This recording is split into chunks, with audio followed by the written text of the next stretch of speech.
we create a baggage around ourselves. But so many attachments. Buddha came and said that the only reason why we suffer is our attachment and desire. Our desires attach us. Attachment keeps us here. We can't have nirvana. We cannot have any access to our own inner self. We can't know the truth just because of our attachments. So the attachments that we make here are like a baggage around us. All the mystics, all the spiritual teachers have advocated some kind of detachment from things of this world. They say you must practice detachment. Great Master told me nobody can practice detachment. I said, Master, how can that be? All the masters say you should be detached from the worldly things, and you are saying you cannot be detached. He said, the reason why I am saying is because if you try to detach, you get more attached. And he gave me an example. And he said, if you say, and I experimented, by the way, when I came to this country, I loved the pizza called Ye Old Shakey's Pizza. You don't find too much of that now, but I love that Ye Old Shakey's Pizza. And I said, I am getting attached to that. No more Ye Old Shakey's Pizza, and more pizza would come in front of you. So when you try to avoid something, more of it comes up. I am told of a story of an American seeker who wanted instant knowledge. And he found out that there was a master in the Himalayas, one of the Himalayan teachers, who lived in a cave. But he was well known, that Himalayan teacher was well known for teaching a method of using a mantra by which you would get enlightened. He said, that's the kind of guy I want to meet. So it took the long travel to India, went up on the mountains to the Himalayas, ultimately found out the man who was sitting in the cave, and he said, I've come to learn the special mantra that you have, which gives instant enlightenment. And the man said, sure, you have come all this long distance from the United States of America? I will surely give you that mantra. Come close to me. So he went close to him, and the holy man uttered the mantra in his ear. He said, repeat these words, abracadabra. So what have come all this long distance to hear abracadabra from you? He says, no, there's a little catch to that. When you say abracadabra, don't think of bananas. That's all. The man tried all his life. Every time it said abracadabra, bananas would be in front of him. Position that you think you can detach yourself from something is a mistake. You can't force detachment. When you try to detach, you get more attached. Therefore, detachment doesn't work. They say you are try to be detached, try to be detached. You can never be detached. Try as hard as you like. Therefore, I had to ask Great Master, what is the method then? If practicing detachment does not cause detachment, what causes detachment? He gave a simple answer. He says, it is attachment to something else that causes detachment. Not detachment from the thing you want to leave behind. Get attached to something else. The more you get attached to other things, previous things get detached. Therefore, he said, the advantage of having a living master, advantage of having a human being as a personal, perfect living master or teacher in your life is that you can fall in love with that man, have him, hold him in your head, hold him in your imagination, and getting attached to that master within yourself gradually detaches you from everything else. It is attachment that causes detachment, not that you practice detachment and you get detachment. Another important lesson that we have to learn. These little lessons, when you add them up, we find that they are the real secrets of self-discovery. And if you can discover yourself, you can really find out all that you need to know about the whole of creation, how you are here, why you are here, what is your role, do you have any special role to perform. All those questions are answered just by discovery of your own self. And this is the great experience I had. Great Master, he would be moving about like a free person. Once I told him we had to cross a bridge. I was on a bike, but there was a bike toll of 1 rupee. 1 rupee, not a big amount, but at that time it sounded like a big amount. And I found that the bridge had a little stream passing underneath. The water was low in the stream. And so I said, I'll avoid the toll and I'll go through the water, take my bike. I took the bike on my head and went through the water and met the great master. It was in a hill station at that time. I said, Master, I saved it. I saved 1 rupee on the toll. He jumped up with excitement. Oh, I'm so happy to hear that. He didn't behave like a spiritual guru or something. He behaved like a friend of my own age. He behaved like he was a friend first and he was a master later. That's the truth about these perfect living masters. They are friends first, masters next. And we look upon them as masters till we discover they are really friends, because they know us better than we know ourselves. And in casual conversation, they can say things which really tell us that they really know us better than anybody else. All other relationships we are trying to make to overcome our loneliness is only skin deep. You try any relationship and you find after a while, this person doesn't fully understand me, doesn't go deep into my heart, doesn't know me fully, knows me only this much. And there's one man you come across, one person you come across, say, he knows me more than I know myself. And that's a master. This kind of friendship is so rare, and that is why friendship is more important. There was a veterinary doctor, a disciple of the great master, and he used to tell me all the time, he says, don't look upon the master as a master, friend first. He is a friend first and a master next. Remember that. And anything you would share with a real intimate friend is the one who you can go to the master with. Took me time, but I discovered he was right. Real thing is initiation by that master. If you want something real from him, ask for initiation. Ask for Naam. They used to call it Naam. Ask for the true name. And if he gives you that, you got everything. And we can vouch for it. These books and discourses mean nothing. It's the real thing is to be initiated when you take responsibility for your travel within to your real home. Go and get the real Naam. When we look at these stories of great master, how he did so many things, amazing things, which I was privy to see many of those things happening around him. I said it's very difficult for us to know how masters work. The reason is simple. We see with our human eye, which is very limited. The masters see with an eye which can see all our past and our future. The masters can have a divine intervention into our lives. When they have a divine intervention into our life, they alter our destiny ab initio from the beginning, so that when they help us in some way, our life seems to be changed. Not because what they have said as a teacher. They are not basically teachers. They are transformers of our life. And I have had that experience, not myself, but seen thousands of people benefit from the great master and association with it. So this was something that I wanted to share with people, what one man can do. One man with a white beard, a simple looking man living there, is affecting people all over. Here's an American doctor, Julian Johnson, who is a missionary. He is going to India to convert people to Christianity. He is working in Calcutta, has already converted so many people to the faith in Jesus Christ, and believes that he is doing the right path. But he has heard from a couple of great master disciples in America, Mr. and Mrs. Brock, who are the first initiates of great master in this country.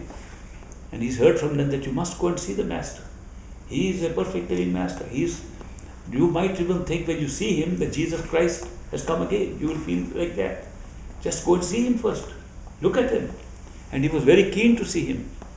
So Julian Johnson writes to the master, his secretary answers, if you want to come, you come by train from Calcutta, and the train does not stop. The fast trains don't stop at Beas station where the Dera is. They either stop 25 miles earlier in a station called Jalandhar, or they stop 25 miles after the Dera, which is called Amritsar, 2 cities. So better to stop at the first place. And great master said, I'll send you a car to pick you up. In any case, an attorney of mine, Bhagat Singh, lives right next to the railroad station in Jalandhar. He will receive you. He is English speaking attorney, can speak your language, and he'll pick you up and bring you to see me. That letter Julian Johnson got. And then Julian Johnson travelled from Calcutta, that I'll be received there. Not too many white Caucasian Americans will be travelling by trains, so he can easily be identified when he gets down from the train. The attorney was a very well-known attorney. He said, I'll pick him up and bring him to the Dera to see the master. After the letter had gone, and Julian Johnson was on his way on the train, on a 1100-mile journey from Calcutta to the Jalandhar station, great master says to this attorney, let's play a trick on him. What kind of master are these? First time an American is coming to see him. First time, and he's preparing to receive him by planning a trick. He says, let's play a trick on this Julian Johnson. I have told him that you will receive him at the railroad station and bring him to the Dera. I will go with you and sit and hide in your house. We'll play a little hide and seek. I'll hide in your house. So when Julian Johnson gets down from the train, and he'll be in a hurry to come and see me, you tell him, Dr. Johnson, it's a long trip you've had, there's no hurry, let's go and have a cup of tea. He'll say, no, I'm not interested in tea, I want to go and see the master. And you say, no, what's the hurry, you come and have tea. He'll get a little angry at that. When he gets angry, it'll prepare him for an anticipation. Then when he's angry and he says, no, I want to go to see the master, I don't want a cup of tea. Then you bring him home for a cup of tea. When you reach home, you say, Dr. Johnson, I have a surprise for you. You bring him in the living room and I'll receive him there. So they arranged this show, and that's exactly what happened. Julian Johnson got down at the station and he was received by this attorney, Bhagat Singh. And Bhagat Singh said, Dr. Johnson, long trip you have had, and let's go and have some tea. My house is just next to the station. He said, no, I'm not in a mood to have tea. I want to just go and meet the great master. I've heard so much about him. I just want to see him. No, what's the hurry? Don't be in a hurry. Come and relax a little and have tea with me. So he got a little angry. He said, I must tell you that I have not come here for tea. And I really want to go as quickly as I can to see the master. I know we have to drive 25 miles to see the master. Don't worry. Have tea first and relax. You are in India. This is not the United States. We don't hurry for anything. There in your country, you hurry for everything. You hurry to go somewhere and you stop at the red light and you don't save any time anyway. So he took him to his house. And angry Julian Johnson arrives at his house and he says, Dr. Johnson, I have a surprise for you. He takes him into the living room, great master sitting there, welcome. And Johnson looks at him and says, Master, you travelled all the way to receive me here? He says, no, you travelled thousands of miles to come here. I have just come 25 miles to see you. I just moved a little bit to see you. That's okay. Come and sit down. And Julian Johnson, by this single experience of the surprise, that a master likes to give surprises like this, like a human being giving a surprise to a human friend who's coming, like a stranger is going to be his friend, sits there for 2 hours, doesn't know what to ask, doesn't know what to say, and spends the 2 hours with him. And then types out a letter. He used to carry a portable, old type of typewriter. He used to write letters to back home. He wrote a letter, a copy of which I have read, which he said that the 2 hours I spent looking at him and the way he surprised me is more than enough. If I get nothing more, I feel satisfied in having come and seen him. When he went to the Dera, the start was so good. He had what they call a flying start on the path. He meditated with love and devotion, like Master instructed. He was ready for it. And in a few years, he had made such great progress. He was able to see all his past lives and announce them to others with the permission of the Master. And he found what he had done in past life to create this life in Kentucky, in this country, and in India, and so on. And to do meditation, he found that the sadhus, that means those who were serious meditators in the Dera, they didn't meditate in the household like other people. They went and dug a little cave on the bluff of the river. Yes. He went and dug a cave for himself. He used to call it Johnson's Cave. And I have gone and myself meditated in Johnson's Cave. It had such a wonderful ambience in that cave. And he improved it a little bit by having a little wooden door in front of it. So it was totally cut off. The echo of your own sound and the echo of that music was so beautiful in that cave. He meditated there, got all the results, wrote books which have affected so many people, and I find many disciples in this country when I talk to them, how did you come to know of the spiritual path? Julian Johnson's book, The Path of the Masters, with a great master in India. He wrote about 3 books, very famous books of his. And Julian Johnson, after a few years, I used to walk to the cave sometimes with him when he stopped really meditating at the cave. And he said to me, I want to tell you something, Ishwar, I learned. I was young, I was very young.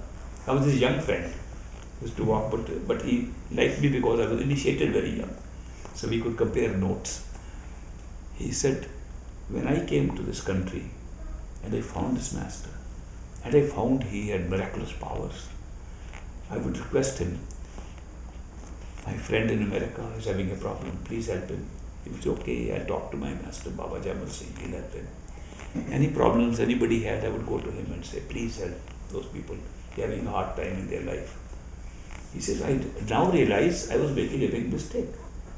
I was asking from some little worldly favors to interfere in their destinies. When I now realize that human destiny is made up of ups and downs. It has to have both ups and downs. If you don't have ups and downs in a human life, you don't get human life. If you had all good deeds and all nice things to happen in your life, you won't be here, not on this planet. You'll be up in some heaven, one of the heavens you deserve. If you've done all bad things, you won't be here either. You'll be rotting in some hell somewhere. To be human on this planet Earth, you have to have a combination of karma, combination of destined events, some good, some not so good. He said, I've learned that this is a great platter of mixed events that is given to us to enable us to be human and to enable us to find a master. And why was I criticizing? This I don't like, this I like. He said, I've stopped asking master for any intervention in anybody's private events of life. I know they're very lucky just to be able to find the perfect living master. So all I say is, master, when they're ready, bless them, initiate them. That's the greatest blessing you can give. Master, give them your darshan. And then, of course, more Americans later on followed. So Julian Johnson was a great example, very great example. He was able to predict his own death 7 days in advance and told my wife's uncle, who had come to him for treatment. He told him, Master has given me permission to go home. He says, what, you're going back to the United States? No, go home. He said, you said you're going to die? He said, no, I'm not going to die, I'm going to live. I'm going to leave the body. Yeah, that's his body. How do you know? Well, I know because Master showed him how I will die. A colleague of mine, an American, in the consulate of United States in Lahore, will come, will have a brawl with me, argue with me that you have forsaken the path. You are supposed to be following Jesus Christ. What have you done? You left your Christianity. You left your faith. You're following an Indian guru here. He'll have a fight with me on that. He'll hit me. And I'll be on this chair. He showed to that uncle. I'll be on this chair. He'll hit me here. I'll fall. My head will hit here. And I'll have an internal hemorrhage and I'll die. How can you be talking of your death in such a graphic way you're describing? That's exactly what happened. And he died. Of course, they wanted to make a murder case and all that. Great Master said no. Karmically, he was supposed to go like that. End the matter here. That's how it ended a life of a man who was able to tell so much. He found out this human life in a physical body is just events put together, and we pick it up. We pick up our own destinies. We pick up when we descend from the spirit world, from the soul. When we are souls, then we descend and pick up a mind. And pick up the mind at the causal stage of consciousness. And then we descend further into the astral and the physical. We pick up our own destiny. And once they are like tapes, pre-recorded. Not only one life is pre-recorded on those tapes. All previous lives are pre-recorded to create that one life. So it's not a tape of one life, it's a tape of all lives, past, present and future. You pick it up yourself. And then you come and live out the destiny, you play it out, you're playing a tape. Sometimes you replay it also. So it's just a tape being played our life here. And he saw all that. So he said, when you pick up that tape, sometimes you wonder, how did I pick up this tape with so many tragedies in my life, so much pain in my life?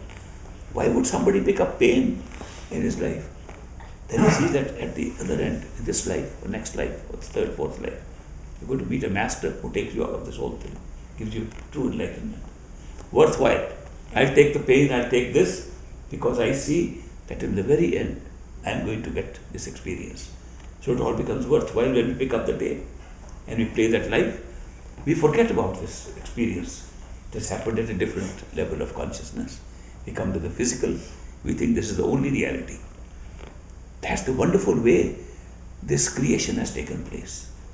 The creation has been made in such a way that every level at which you are looks real. Not only looks real, we make it real. We make it absolutely real. We make it so real that if you want to test its reality, we use sense perceptions, one to confirm the other. Is this real? Yeah, I can touch it. Is drink real? Yeah, I can taste it. It's real.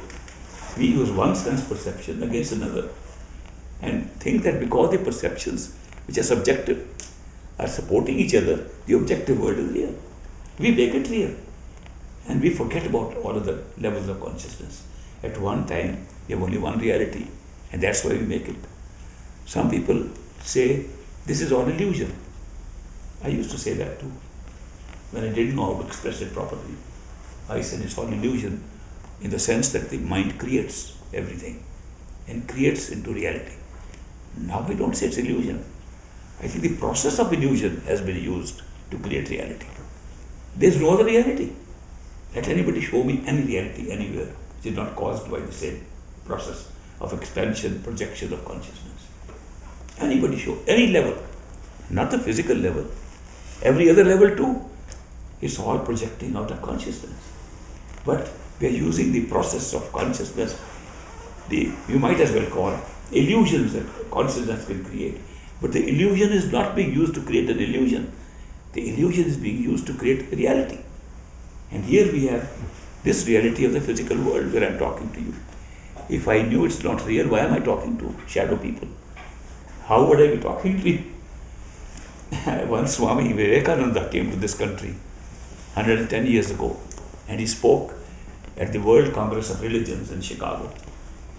And he said to those people on the third day of the conference, he said, these past few days I have been talking to you that all that you see is mithya, maya, illusion, unreal. You made it up. You're just seeing it. It looks real. It's not real. And then third day he says, if it is really unreal, then I must also be unreal. You're watching me. If everything created is unreal, then I must also be unreal. How come I have the knowledge it's unreal and still I'm addressing you and speaking to you and talking to you about unreality and reality? He says the reason is simple. All the other illusion which you think is reality pulls you and keeps you down here. I am the illusion that tells you this is illusion. And you go back within and see the reality. That's the only difference.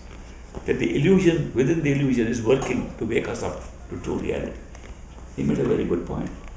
That these perfect living masters who come here, they are also projections from our consciousness. They tell us, we are being seen by you because you don't see yourself. If you see yourself inside, you will see that we are truly inside you. Not only inside you, we are yourself in the highest form. You don't see your own self, you don't see your own I self. So you project us, spiritual teachers, outside. The spiritual teachers, what do they teach? The perfect living masters never teach you to go and search things outside.